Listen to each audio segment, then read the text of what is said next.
Hello students and welcome back to your own channel Sync Creations education.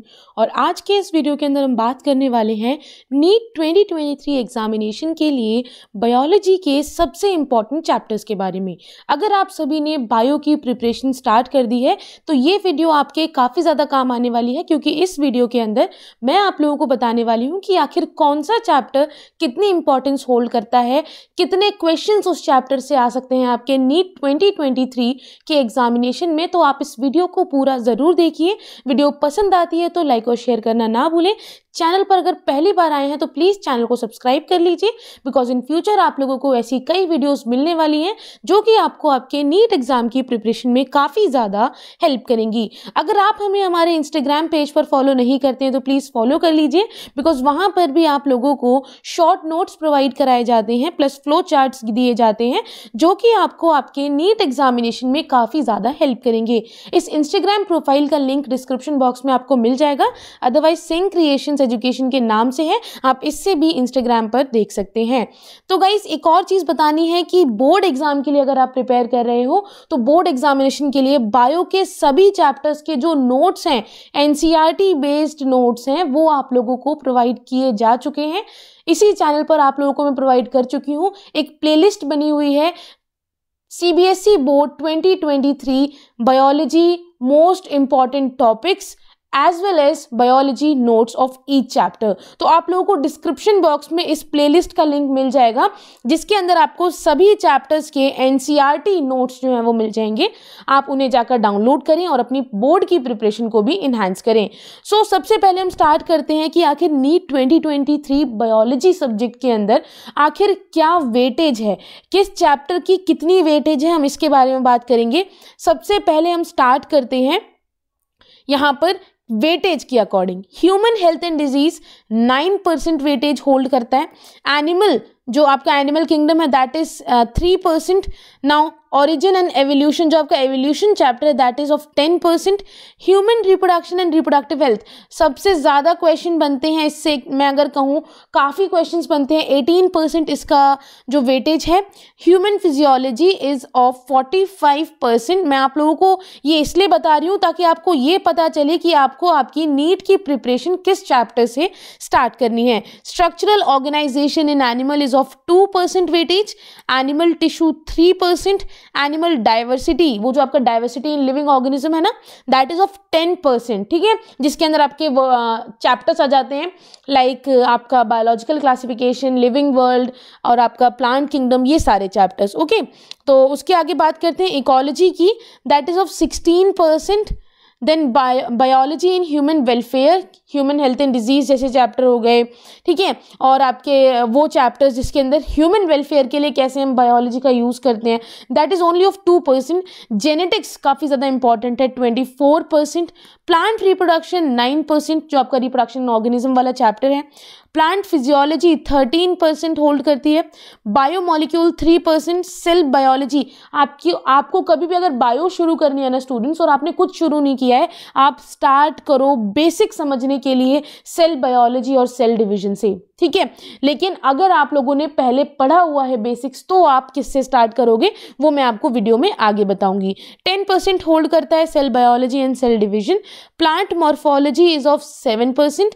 Plant anatomy 4%। Plant diversity 12%। अब इसका मतलब क्या हुआ कि सबसे ज़्यादा वेटेज यहाँ पर आपको साफ दिख रहा है ह्यूमन फिजियोलॉजी की है। तो आपको किसी भी हालत में ह्यूमन फिजियोलॉजी को नहीं छोड़ना है। अगर आप ह्यूमन फिजियोलॉजी छोड़ोगे तो आपका बहुत बड़ा पोर्शन जो है एग्जामिनेशन में वो रह जाएगा, और आपके जो रैंक आपने यहाँ पर सोची हुई है वो रैंक नहीं आ पाएगी। तो इस चीज़ का ध्यान रखना है कि ह्यूमन फिजियोलॉजी नंबर 1 पे आपको पढ़नी है। देन आप क्या देख रहे हो, जेनेटिक्स अराउंड 24%, तो आपका जेनेटिक्स आ रहा है, तो आपको जेनेटिक्स पर भी ध्यान देना है।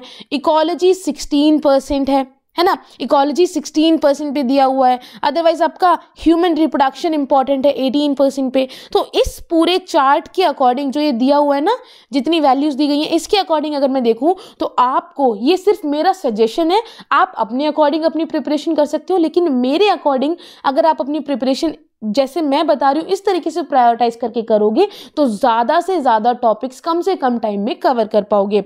सबसे पहले अगर मैं आपसे कहूँ कि आपको किस चैप्टर को प्रायोरिटाइज करना चाहिए तो वो आपको करना चाहिए, शुरुआत आपको ह्यूमन फिजियोलॉजी से करनी चाहिए क्योंकि उसके अंदर अराउंड 45% उसका वेटेज था, है ना, 45%। प्लांट फिजियोलॉजी, अगर आप ह्यूमन फिजियोलॉजी पढ़ रहे हो तो साथ साथ प्लांट फिजियोलॉजी भी निपटा दो। और 11th क्लास का मेजर पोर्शन फिजियोलॉजी में है, चाहे वो ह्यूमन फिजियोलॉजी हो या प्लांट फिजियोलॉजी हो। उसके बाद आप आएंगे जेनेटिक्स में, जिसके अंदर ज़्यादा कुछ नहीं है, सिर्फ आपको कुछ एक्सपेरिमेंट्स पढ़ने हैं, मेंडल के एक्सपेरिमेंट पढ़ने हैं, ठीक है। और आपको बायोटेक के अंदर कि कैसे आप बायोटेक्नोलॉजी के अंदर रिकॉम्बिनेंट डीएनए बनाते हो, कैसे जीन साइलेंसिंग होती है, किस तरीके से आप लोग जीन क्लोनिंग करते हो, ये चीज़ें आपको पढ़नी है। तो बहुत ज़्यादा मैच करती हैं कहीं ना कहीं वो जेनेटिक्स से, ठीक है, क्योंकि जेनेटिक्स और बायोटेक्नोलॉजी, जितने एक्सपेरिमेंट जेनेटिक्स में हुए थे उन्हीं का यूज़ बायोटेक में किया गया था। उसके बाद हम पढ़ेंगे human reproduction and reproductive health. छोटा सा चैप्टर है, अगर आप लोग मेरी वीडियोस देख लोगे आप उससे भी इन चैप्टर्स को इजीली कवर कर पाओगे। देन आप पढ़ोगे evolution, then animal diversity, then plant diversity, and in last you will read about cell division and its structure। Okay तो ये अगर आप ऑर्डर फॉलो करते हो तो these are the most important topics according to their weightage in your NEET 2023 examination.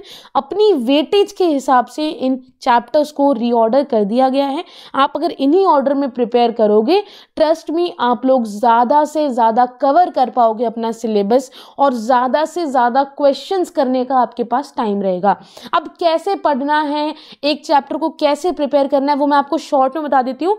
Detail video मैं आपके लिए बाद में दूंगी जिसके अंदर आप लोगों को डिटेल में पता चलेगा कि किस तरीके से आप लोगों को अपनी प्रिपरेशन करनी है।